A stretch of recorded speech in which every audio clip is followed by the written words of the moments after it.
The Vera Thomas Show. The Vera Thomas Show. The Vera Thomas Show. The Vera Thomas Show. Let's talk about it. Let's talk about it. Let's talk about it. Let's talk about it. Let's talk about it. Let's talk about it. On the Vera.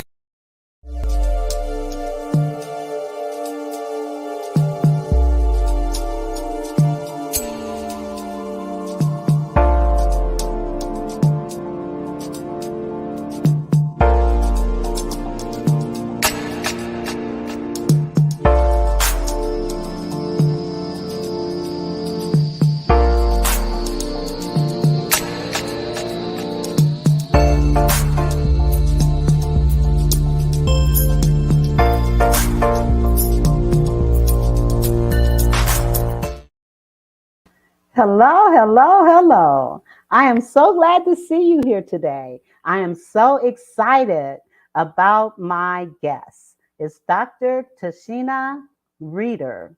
And Dr. Reeder, how are you today? How are you doing? You're muted. I'm muted. Yes. Great. Hi, That's, thanks for having me. I am so honored to have you here. We're going to be talking about a lot of things, but before we do, let me just share with the audience a little bit about Dr. Tashina Reeder. Dr. Reeder is an author, an international speaker, elevation wellness coach, and the founder of Manifesting Her Academy.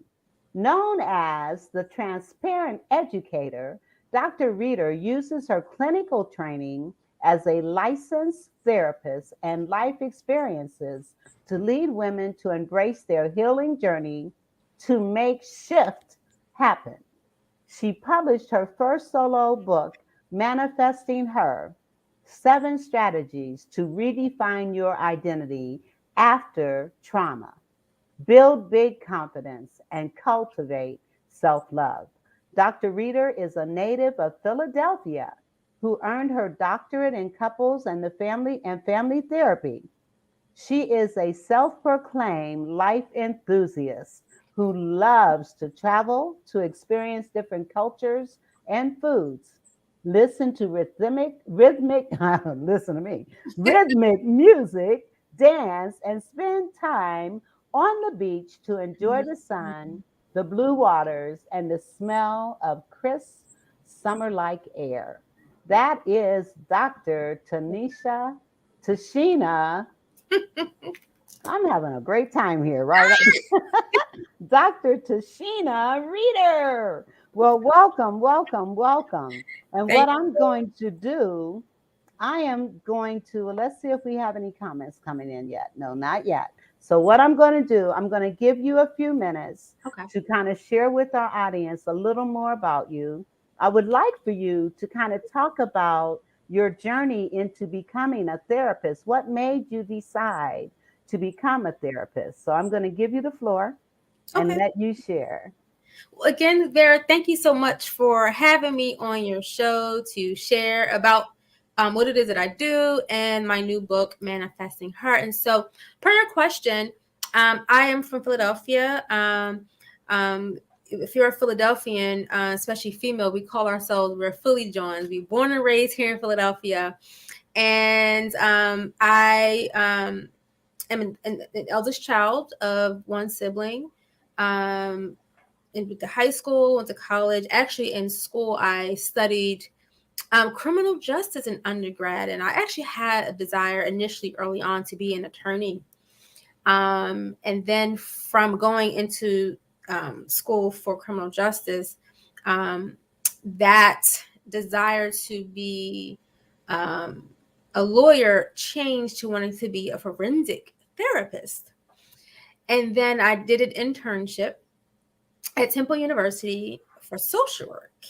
where I worked at the state intensive aftercare program for high risk youth who were already in the system. And so I would go visit them in their detention centers. And it was at that point I realized these children didn't come here on their own. Something has happened to them, and I became more curious to know more about the family, but what happened in this child's life that brought them to um, to be adjudicated, to be in the detention center. And so it was at that point in social work I decided to study more about families, and wanting to work with the families, especially having to meet the parents of the children that I was providing um, um, probation service for. And I began to become really intrigued about the family system, which then led to me to pursue a doctorate in marriage and family therapy, where we studied intensively in relational theories, working with family systems and understanding those dynamics. And so from that point on, I began to provide services for not only families, but also couples and individuals. And I have a private practice that's based out here in Philadelphia on Sea Line Avenue. Um, at the moment, unfortunately, with the uptick in requests for services, I had to put a pause on my intake of seeing new consumers. But I have a passion um, to work with specifically women individually to really tap into their areas of pain, specifically trauma. And so while in practice, I decided to um, study and become more knowledgeable and receive more training in trauma, where I became a certified prolonged exposure therapy therapist and supervisor specializing in trauma treatment. It's a specific type of treatment for trauma. And there's different modalities that therapists use to treat trauma. And so as a therapist, as being human, right, we all have had some life experiences, and oftentimes our life experiences can in a way guide how what we choose, what we begin to grow an interest in. And for me, it was working with women who I was suffering in silence, who've experienced a great deal of trauma. And with my own life experience, they say those who are social workers or therapists, or whomever is in the helping field, oftentimes we're also wounded healers, where we help because of our own experiences and desire to help others pull through their life challenges. And so that is all the things that has happened in my life in terms of schooling and my interest in becoming a therapist. That's how I arrived to this point of being a licensed therapist, I should say. Yes, and that's significant. Licensed therapist. Now you talked about your work with juveniles that were in the system, and you became interested in delving more into what got them there. And Yes. so if you could just, I know you can't, if you can just kind of do an overview or an idea of some of the family dynamics Mm-hmm. that cause some of our youth to go awry. Mm-hmm. I know that's a loaded question, but Very working late there. and, but working with with youth and families myself, and understanding that a lot of parents are coming into parenting with their own unresolved issues, possibly and probably some of the trauma that you're talking about right now.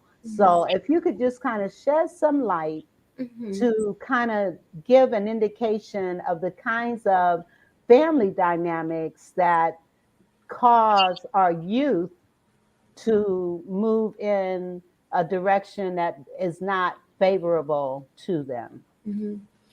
So, I mean, unfortunately, there are many variables that can speak to why some of our youth end up in the system. And I believe most oftentimes what I would run into was some of these issues were intergenerational, where you have children who were born into intergenerational trauma. So you have addictions in the family, you have violence that's in the family, you live in a community that's violent, you experience violence. You have, unfortunately, we experience poverty and having a lack of things, and so you have youth wanting to have more because parents may not be able to afford to give you more, and so the streets teaches our youth different ways of coping that's not always healthy. And as they grow older, as you know, as teenagers, you begin to listen a lot to what your peers say, what's happening in the streets, in the schools, and oftentimes us as parents may not be always connected or have our ears to the ground, as they say. And so, and as parents, we're caught up in our own life trying to, pay those bills, take care of these kids, and all these other responsibilities that we have. And on top of that, you may be a single parent, whether a single father or a single mother. You having to maintain a home and a child or children, multiple children. And it's not always easy. And so when you have your child enter into that adolescent phase, they become strange to us. They look different. Like, well, who's this child? Yes. So, unfortunately, we have some children who find themselves hanging with the wrong crowds, getting involved in things, unfortunately, that can land them into trouble, like selling drugs, doing things that, out of thrill or excitement, and find themselves in trouble. Teen pregnancy, all types of things, and this is not to say that our children are misguided. I think this comes with this life experience, even as parents or older, we've had our own life experiences as well as teenagers, as adolescents, and they too are having their own experiences, and some of those experiences are not great, and some of them are amazing experiences that they're having. And so with the children that I began to work with, many of them were incarcerated because of drug dealing, selling drugs, or homicide, unfortunately, getting caught up in a wrong crowd or being associated with the crime because of what someone else was doing. And so the probation department that I worked in was like the last stop for them.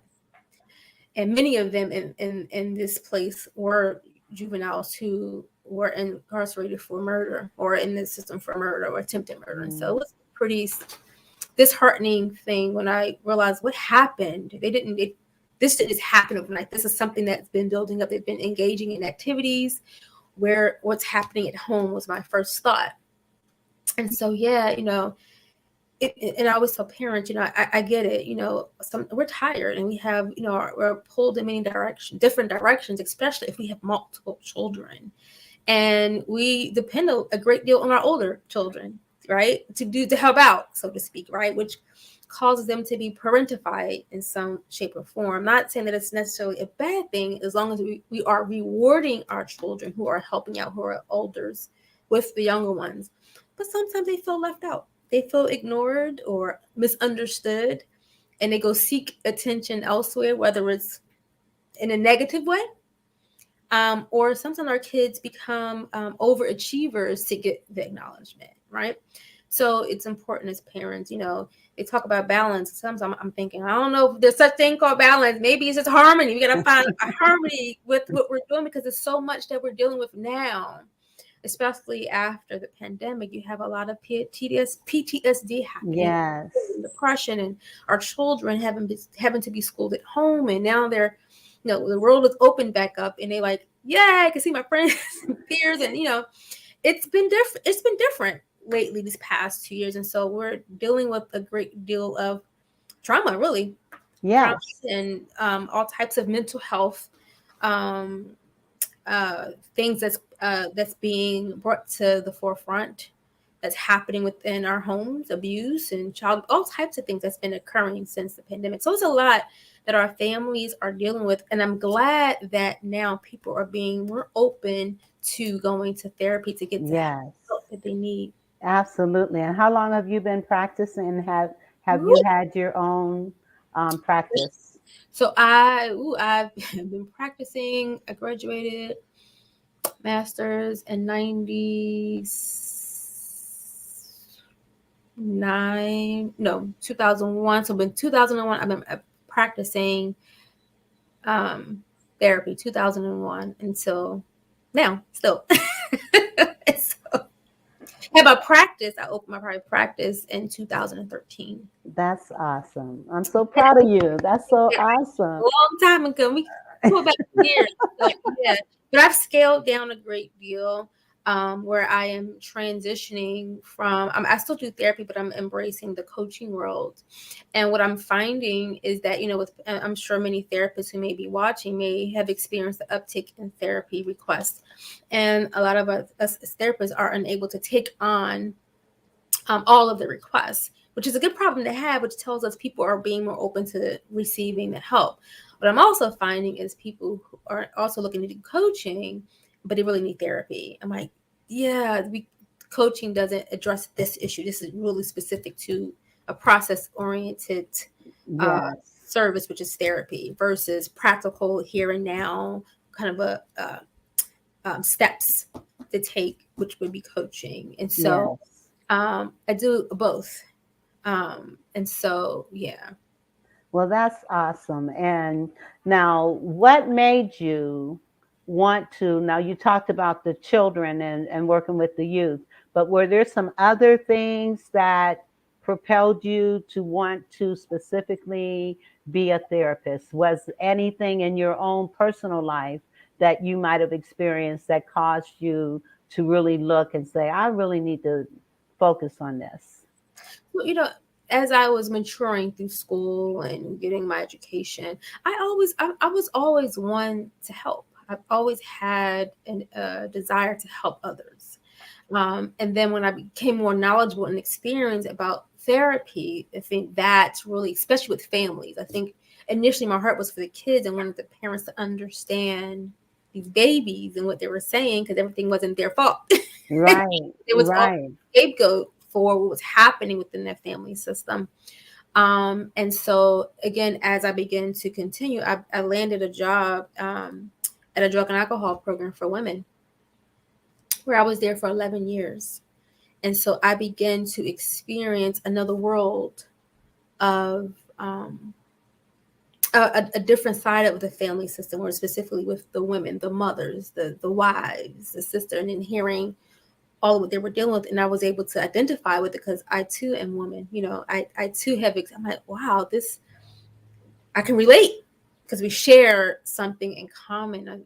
And I believe my work there really um, shift me from doing family work to really focusing on women.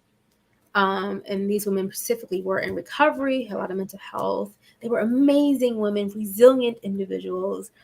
They were strong because they had to be, even though they didn't always feel strong. But they were open to receive the help, to learn how to build their confidence, how to live life again, because some of them were pretty depressed, pretty, insecure because of what they've experienced in life, and it's recovering from substances. It's not always an Hmm. easy thing to do. And so, and then my own, personal experience of trauma, I understood the shame. I understood hiding, suffering in silence. I understood um, the fear of judgment. I understood all of that. And when I went through my own, personal hell, I think that really motivated me. It put me on the other side. So while I did the therapy treating it, here I am on the other side needing my own therapy. I'm like, look at that. Who would have thought?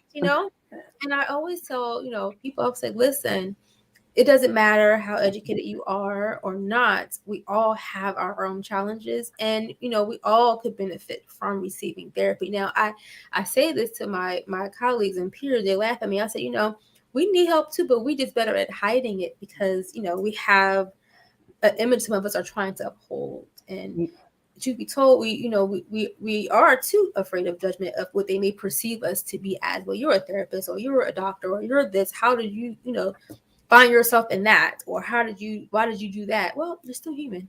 Absolutely. And sometimes even as a therapist, you're so close to your own personal issues that even with that training and with that background, sometimes you need someone else to look at you from a more objective perspective. You may well have the tools and everything that you need to heal thyself. However, again, being able to have someone else look at you from an objective perspective to maybe help you see through some of the things that you've experienced. And I Yeah. know we haven't talked about any of the traumas that you've experienced, Mhm. but do you talk about any of those things in your book? Absolutely. So, as I was saying, the book is called Manifesting Her. And it's called Manifesting Her, the 7 strategies to redefine your identity after trauma, build big confidence, and cultivate self-love.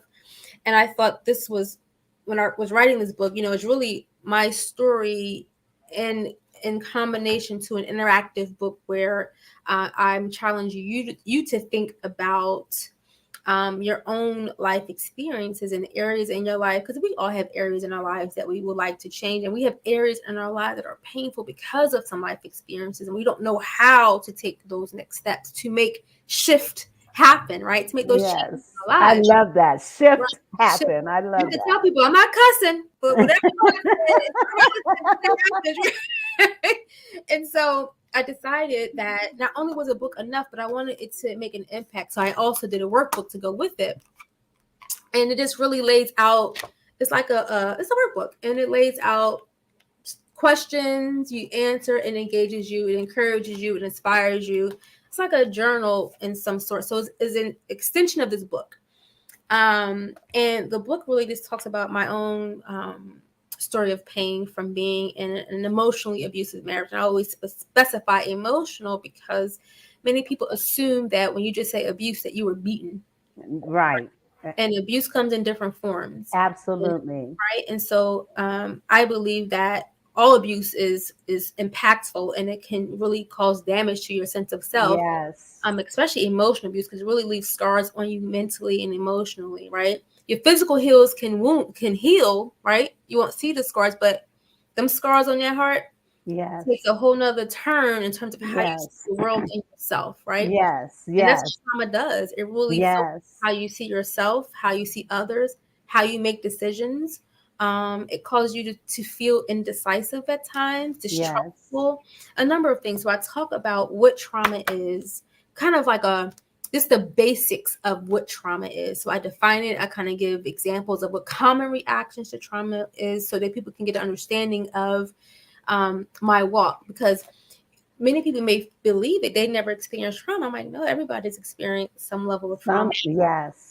Right. Trauma is a normal response to a distressful experience, right? We've all experienced something that was shocking, that caused us to have to step back. And you may have felt the experience of that. They call it survival instincts. It's your fight, flight, or freeze. We felt an overwhelming amount of stress, and sometimes as a result, we may find ourselves in really a shock. You're in shock that this happened, and it may result in you becoming tearful, or at some point may feeling depressed or withdrawn. And some people may resort to substances or alcohol to cope with what they experience, depending on the trauma. And it's not always something that had to be really tragic, but something that was really disturbing to you, that caused you to have an overwhelming amount of stress, that was disturbing to you. That could have been something that happened at work. Could have been something like losing your home. All of a sudden you're like, well, now you're living in a shelter. That can be traumatic for people, right? Absolutely. You have natural disasters, people losing their homes, and sitting on top of the roof of your house is traumatic. Yes. Right? Yes. Different life experiences. And so I just talk about how I work through my trauma, and how I'm still healing. I tell people, just because I wrote about it doesn't mean your healing stops. Your healing is ongoing, because you're It still is. and you're still triggered different things. But the goal is to become more aware and in touch with yourself, that you're able to work through that. And so the steps that I created does just that: help show you what I have done and continue to do to work through my process to come here, because I didn't always look like this, or smile. It was I was in a completely different place several years ago. So yeah. And you talked about the different types of abuse. And just for our audience, I'd like for us to just kind of share, because you talked about the emotional abuse, there's physical abuse, there's mental abuse. there's spiritual abuse, you know. So if you can just kind of, because we may have some people listening, and if not now, but in the replay, that need to understand that just because your spouse may not be calling you out of your name, that doesn't mean that you're not being abused in some other way. So if you could just kind of share the different types of abuse, and what are some of the signs and triggers that might help someone listening to understand, oh, I'm going through that and I need to do something about it. I need to call Dr. Reeder. That's another loaded question, Paris. I'm gonna do my best. So But you have the answers. I'm gonna try my best. Because I don't know at all, but I will speak to this topic based on this my experience, but also just as a therapist, for those who experience abuse. And it's not always, you talk about domestic violence, intimate partner violence, they use those words interchangeably because there is abuse that have occurred. And so Vera had mentioned some types such as your emotional, your mental, your physical abuse, your spiritual abuse, but there's also financial abuse.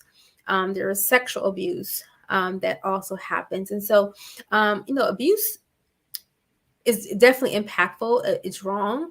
Wrong. What I mean by it's wrong is that no one deserves to be Absolutely. the victim of abuse, right? Absolutely. Oftentimes, I find that in my practice, those who are the abusers were also abused, Mm-hmm. and they've learned these ways of coping. And some of them may not even realize that they are being abusive. And so then it's this kind of cycle that perpetuates itself through generations, right? We may become accustomed to uh, the yelling in the home and the fighting, and we normalize that. I'm like, that's actually unhealthy, right? Very unhealthy. And But yes, for many of us, we may have brought up in those types of household where alcoholism is there and prevalent, and we're used to seeing mommy or daddy intoxicated, and we normalize that. And then we in turn begin to pick up those habits or many different things, right? Or we may find ourselves entering into relationships as women and men with unhealthy partnerships because we don't know what healthy looks like, right? absolutely. Yes. Yes. And awareness precedes change. And oftentimes, like you said, if you're living in a cycle where you see, this has happened to my mom, my grandma, and now it's happening to me, this is normal. So understanding that if we don't see anything differently or different, then we don't understand that, like you said, the yelling. I'm a big proponent of people understanding the true impact that yelling has on children. But I also suggest that parents think about how they feel when they've been yelled at and then amplify it in a child.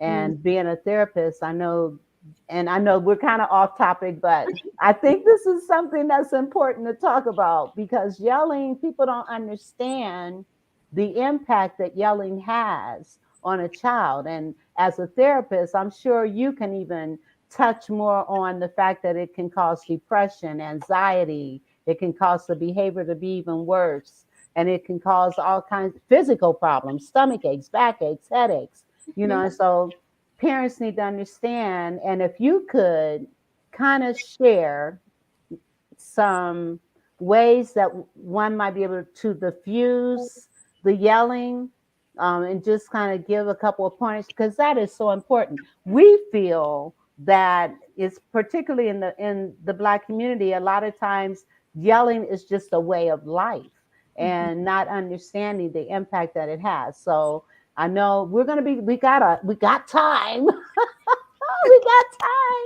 But I just want, if you could just kind of touch on that because it is an important issue. And we do understand there's several different types of yelling, but the kind of yelling we're talking about is the type of yelling when you're angry, you're frustrated, you're annoyed. So I'm giving you the floor. I'll say this when I talk about yelling, I think there are different types of yelling that we may normalize or say, oh, we're a loud family. This is how we, how we talk, because that's how it's been normalized, because that's just how they interact. Folks interact. But then there's another, way of communicating, because yelling is really a form of communicating. Yeah, it is. And there are some of us who may not even be aware that we're yelling because we're used to, talking loud. There are some of us who feel like we have to yell to get our point across or to be heard, because for some folks, they may feel like if I don't, then my needs won't get met. So they may change their tone and elevate their voice. Then there's other folks who may, people yell for different reasons. May yell because this is a way of commanding respect or having control over the situation, so their voices become elevated. Now, I'm not saying so. Just like with children, and we have parents who yell at us because, especially, we're not listening. Your parents have raised their voice, Yes. and we start we listen. Yes. And so, I'm not saying that yelling per se is bad. However, if this is a consistent way of Communicating. communicating, it's unhealthy. Because every now Yes. and then you may yell out voice. I know I'm guilty of it. My 6-year-old, I'm like, hey, right? My But voice you is elevated, but it's not something I yell all the time, right?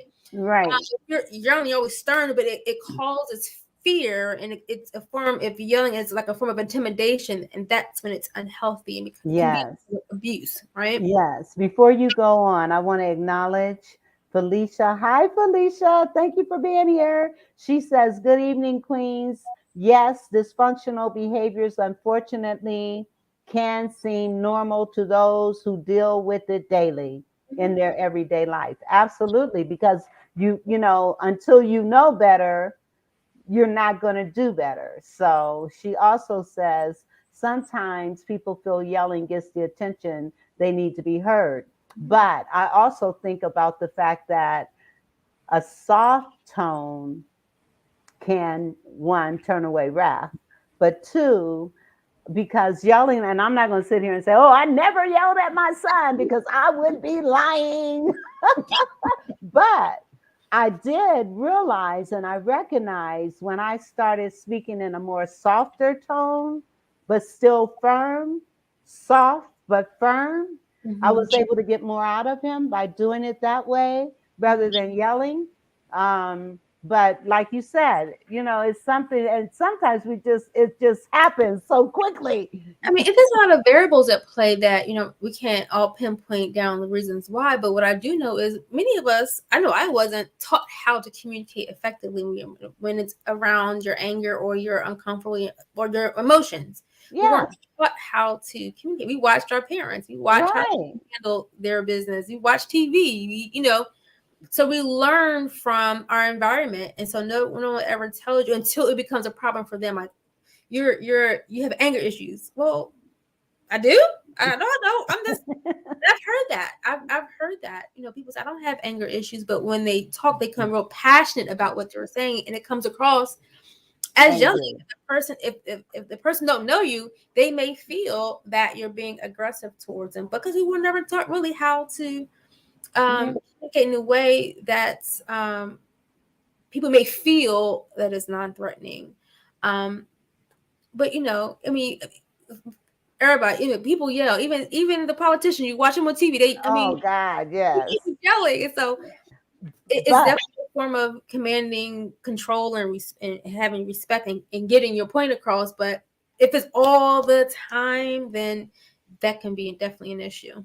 absolutely. I had a teacher tell me once that she could tell the difference between a child that comes from a house where there's constant yelling and a child where it's not so much. You can actually see the difference. And studies have also shown that the way brain waves are different in children that are yelled at constantly and are not. Mm-hmm. And so it's an issue of concern And it's and cool learning.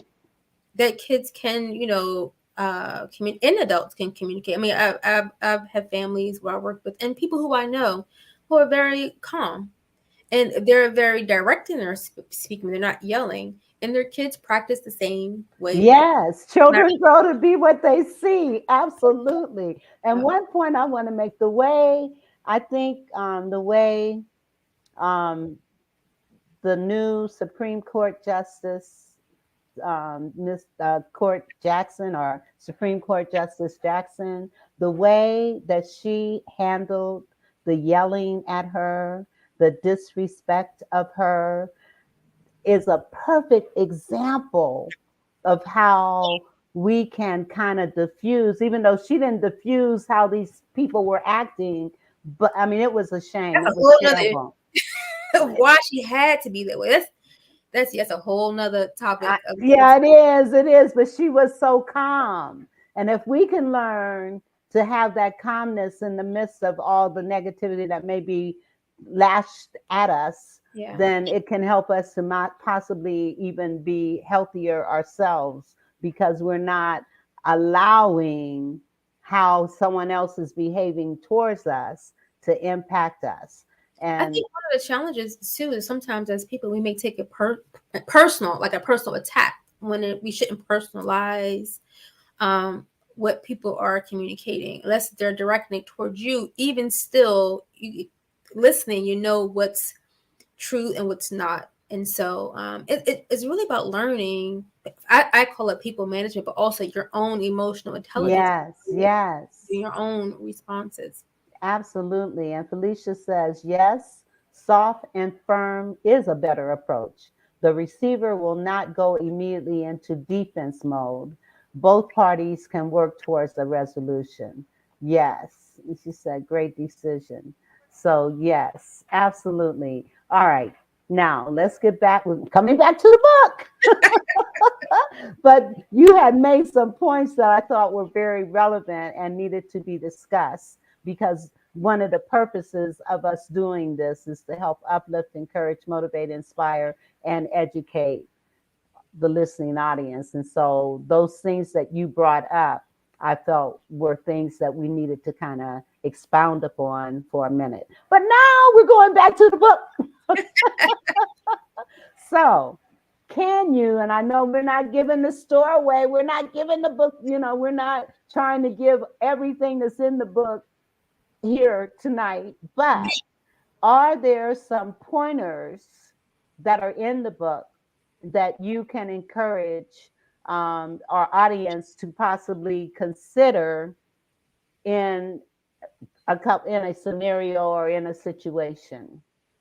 Well, I'll say this. I'm going to be the cheerleader for therapy. I think that everybody should, invest in themselves in the form of receiving therapy. That's part of our well-being, nurturing, attending to our well-being by going to therapy to address the issues that we may recognize that we have. And so one of the steps that I do talk about as actually the first step of beginning that healing process is acknowledgement. We can't heal what we don't acknowledge. Yes. And oftentimes, I know that we may not have the words to acknowledge it, but start somewhere with the feeling, the emotions that you're feeling. Acknowledge that, right? And when you put a name to those emotions, that's the first step. But we have to acknowledge what we're feeling. We have to be specific about what that is, so we'll know what we are working on to resolve or to work towards healing. So acknowledgement can be difficult because it could be scary, because we're so used to, many of us, wearing that figurative mask that we wear to cover how we're feeling, because we don't want to be vulnerable. And the mask that we wear serves a purpose, right? Temporarily, because of the pain that we're feeling, and we don't want to be exposed to more harm. But after a while, what we're hiding behind that mask can become more problematic because we're not addressing it, meaning it will show up in your relationships. It will show up in how we talk to other people. It shows up in how we treat ourselves if we're not careful in addressing what that thing is that we're not addressing within ourselves. It could be insecurities. It can be a lack of confidence. It can be self-esteem issues around perhaps a disfigurement, perhaps an illness, perhaps something happened to you, such as a rape, or perhaps depression. A number of things that we deal with as individuals that sometimes being vulnerable is scary. We don't want to be vulnerable, so we try to deal with it ourselves. We wear a mask and we package it up in a cute little box somewhere within. But the moment something happens, that box acts like, remember them old school toys, that wind up toy, and it pops up and the puppet pops out. Our emotions do just that. They begin to bully us if we're don't deal with and acknowledge what this is to work through it. So we can gain control over the emotion versus the emotion controlling our behaviors and the way in which we're thinking about self and others. Absolutely. Beautifully put. Absolutely. And at least Felicia says, great show. Yes, therapy is so needed in our community. It is. And people don't, they feel the stigma to go into therapy. And I'll tell you, when my son was 2 years old, I just knew this boy had a problem. I just knew he had a problem, and I went to therapy. And the first thing the therapist said was, "Well, tell me what's going on with you." Mm-hmm. And so I just started pouring out all the stuff that was going on. And she looked at me and said, "That's not your kid.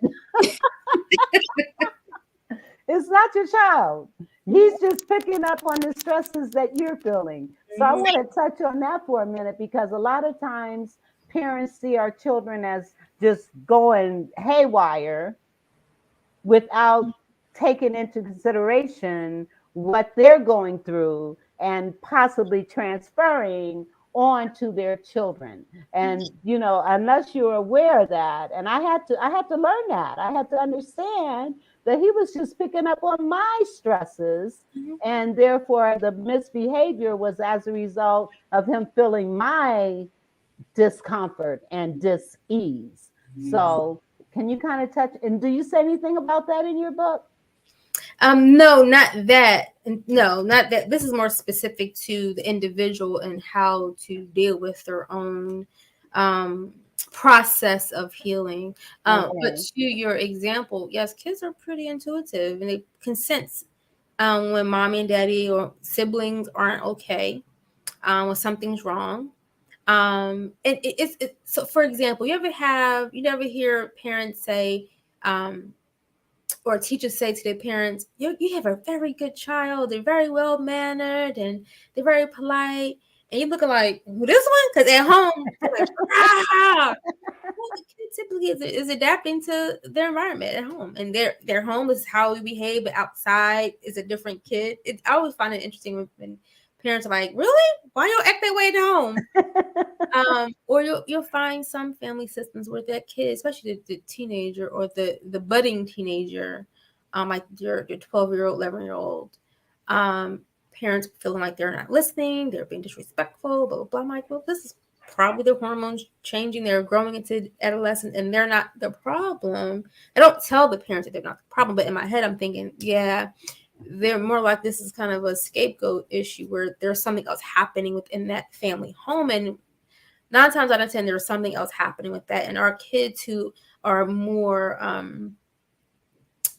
display more of the behavioral, I guess the behavioral issues that are brought to therapy as the problem, they're really just exhibiting the dysfunction that's happening within that family system. And so you'll find when you work with kids individually, in my opinion, you definitely have to at some point meet with those parents or that caregiver. Absolutely. Absolutely. You cannot, I mean, because working with kids and trying to help build confidence and self esteem, but if they're going home to the stresses that are in that household, then as a therapist, as a counselor, as a coach, whatever you're imparting on those kids, it won't stick because of their family environment. And so being able to address the issues with both the parents and the children is so important.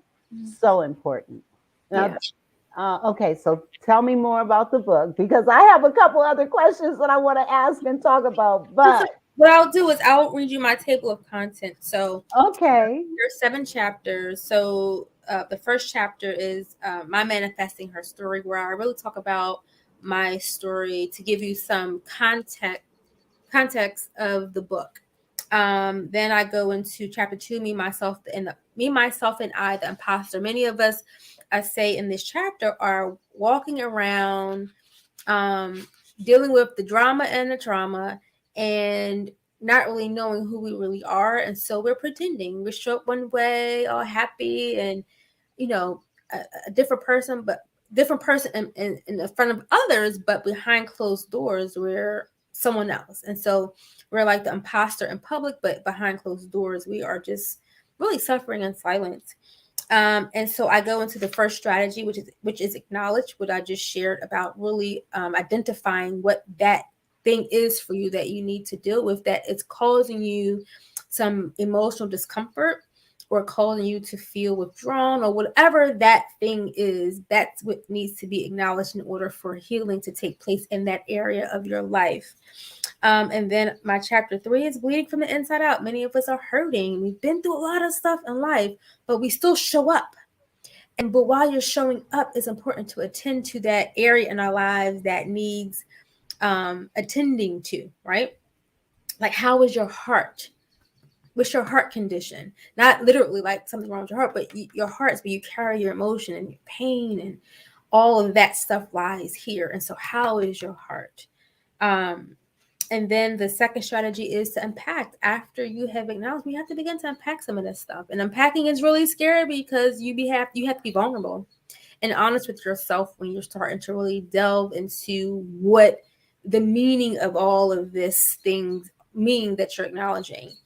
And so I go through a lot of different, I don't want to give you all the goods of the book, but we go through the different 7 strategies to really help you delve in. And so I say in my preface, the introduction rather, that this book is not to be used to replace therapy, or to replace any recommendations you may have received by a professional, but you can use this in addition to what you're are being advised to do by your therapist, because this is really just it's an interactive book that is actually questions, and provide you some resources and nuggets of wisdom, for you to kind of sit back and think about, to really change your mindset, to make that shift happen. And you can take it back to therapy and say, hey, this book asked me this question and this came up for me. You can kind of process it with someone who you trust, a therapist, and things like that.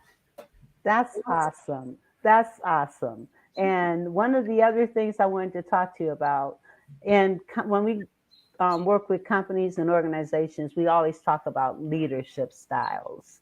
Well, there are parental styles as well. And so being able to identify, which could also help in terms of awareness precedes change, but being able to identify those 4 different parental styles that impact on what you do, what we as parents may do, and how it impacts on our children. Mm-hmm. So, is there anything that you can kind of shed some light on with those styles?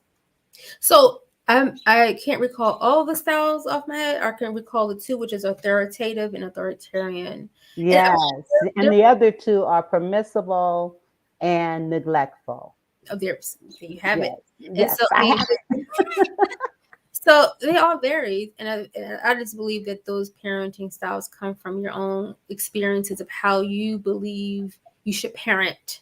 Let's just be honest, parenting is not an easy thing. We No, always it's not. don't get a book that says this is how to parent your child. Each child is different. They have their own Yes. types and temperaments. But as a parent, you have to deal with them differently. You can't deal with the child the same way you deal with the others, because they are different humans. And so most times, some of us are mimicking what we learned from our parents, which could be that authoritarian style, very strict and rigid. Yeah. Or you have some parents who are very open to negotiation, hearing the child's voice. And you have people, and I've heard this from my elders, who'll say, "You're being too nice to that child. You need to tell." Well, wait a minute here. You need to do X, Y. That's how you parented. That was the way that mindset was in that generation. Yes. It's different now, so we have to be a little different with our parents. And really, I think what we are learning is kids are very witty and very savvy when it comes to technology and knowing a lot more than we knew at that age. And so we have to really approach them differently. Yes. Problems are a little unique. It may be some things that we are familiar to us as adults in terms of like uh, development, what's the word I'm looking for? Just our emotional development, peer pressure. No, we're familiar with all those things because with the words say there's nothing new under the sun. And so we do see things our kids go through like, yeah, been there, done that. Yes. They'll learn on their own. We want to save them all the time, depending on, the age, of course. And there's some things we can guide them. I think as parents, we have to be mindful not to, this is my opinion, but I always offer up the idea to consider how are we being overprotective, and if we are, what's really behind that? Because we're overprotective because of a fear we may have. Maybe that fear is tied into our own life experiences. Yes. If you lack boundaries with your children, allow them to have free reign. What is that about? Why is that important for you to allow that? Is it that you are maybe insecure in your parenting, or there is a feeling of not wanting to be strict, but why? Is Right. And wanting to be their child's friend, Yeah, there's a lot of things that's underneath the things that we do and decisions that we make as parents, and so it's hard to pinpoint one thing and say this is right or wrong. I think it's all our life experiences, and we are making sense of them as we parent along. And unfortunately, there's some folks who, unfortunately, as parents, cause harm uh, to their children that's unthinkable. yes. I always say that some of those folks too were also victims that never received the help that they needed, Yes. and never received it, unfortunately, and it transcended through generations with other children hurting children, and they're all walking around with all of this pain. So Yes. it's really about being aware and learning and growing and acknowledging and not being afraid to have conversations in the family about Yes. difficult things. Yes, absolutely. Now, how many children do you have? I don't have any kids. I always speak in we because when I do therapy, I would just kind of say we to Right. help kind of garner the point. But I have Right. nephews who they're my babies. I call them my nephew sons. One is 6 and one that just turned 16. Okay. And they're two different people, even though they're brothers. Yes. Complete. That little one is. I think he's been. I mean, we probably said this about other kids. He's been here before. Yes. Very smart, very outgoing, very smart. But all kids at that age are pretty smart. Yeah, they are. And I just have to tilt my head sometimes, like, where did this kid come from? How you Yeah. know And that? out of the mouths of babes, I'm telling you. The truth? You like, Yes, I know. And so that's why parents don't shut your children up. Let them speak, let them talk.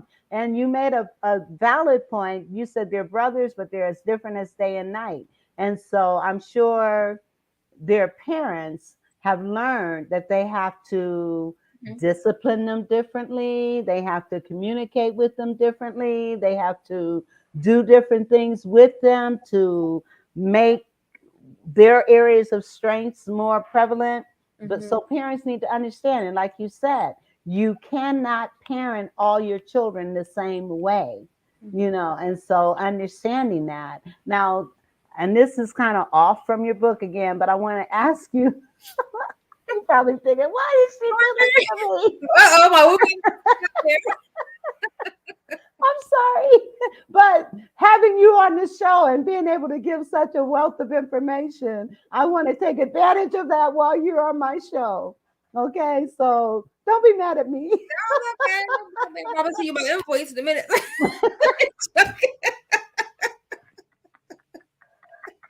Well, I'm not getting therapy. You're giving it to our audience. Okay, so some of the other things Mhm, that you can encourage parents to do. I mean, because I'm telling you, like you said, mhm, there is so much going on right now in the world today that parents are stressed out, kids are stressed out. I mean, people are hurting. mhm, And so, if there's anything that you can share that might help a parent better understand what they need to do where their children are concerned, and how to differentiate the differences in how one may address behaviors. Okay. So the one thing I do encourage parents and families to do in general, because we're living in a time where this has been different for us. You know, I mean, been through COVID almost 2 years, and we're still experiencing some of it as we speak. You know, with the mask mandate, all these changes we had to endure. I tell parents now that about creating tradition or routine or something that will allow for you to be transparent with your children, saying, "Hey, this is hard for me too. Yes, I was Yes, scared as well. Yes, that made me upset," and not feel that we can't show emotions to our children. I think it's important for children to see parents normalize what's going on, because sometimes kids may feel like, is it just me? I'm feeling a little disconnected, and parents say I feel disconnected too, because we went through a lot. Our kids are homeschooled for nearly 2 years, and they didn't have that social interaction that they were used to, and they probably were driving the parents crazy at home because they had all this energy, and parents were like, when is school opening back up? But to create a routine, something fun. I mean, YouTube, I call it YouTube University, has grown since the pandemic. You can do workouts, you can dance to videos. Parents are now doing reels with their children, or they're into social media, different memorable things to kind of build, if the young ones, that social interaction, the feeling of connection, some transparency. I believe is healing, and it's helpful for yes, to see that mommy or daddy struggles too, yes, and for your teenagers to really sit and talk to them. I think, teenagers can be so awkward. They get in that phase where I'm good. I'm like, what you yeah, say? yes, How was your day? yes, Good. Would you in good, school? I study. Parents be like, I need you to talk to me.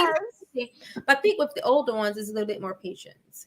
And I think that's what happens when parents try to open them up to talk. They try to become friends with them, thinking that will be, and sometimes that can blur the boundaries of the parent child yes, relationship. And so it is to be patient with them, acknowledge their feelings, acknowledge that, I noticed that you're not in a place to talk, but let's talk at this time, right? Do things creative with your teenagers. They're still children too. They're teenagers. yes. My nephew checked me one day. He said, "TT or Aunt Sheena." So the younger one called me TT. The big one called me Aunt Sheena. And I was like, well, "Y'all kids?" He's like, "No, I'm not a kid." I said, "Okay, you're 16." The 6-year-old said, "I'm not a kid either." I was like, "What you mean? You 6?" So what did he say he was? I'm He's a 6. little boy. He's I'm 6. He didn't. He mentally didn't understand. And I was like, "Okay, so you're 6. Okay, you're not a kid, but you're 6. Okay." But I thought it Okay. was funny, but just laughing with them and acknowledging, more this, especially teenagers. I do with my nephew is, what's the latest dance? What music are you listening to? And oh, who's this? Because I don't know what they're talking about. To get a sense of what they're into, what he's into or she's into, he or she into, and um still not being the friend, but just showing interest in what Yes, they enjoy doing. Watch exactly. movies together or play games. Yes, To do. exactly. Yeah, How's your parents? excellent, excellent, excellent. Absolutely. And there's a new show. It's called Come Dance With Me.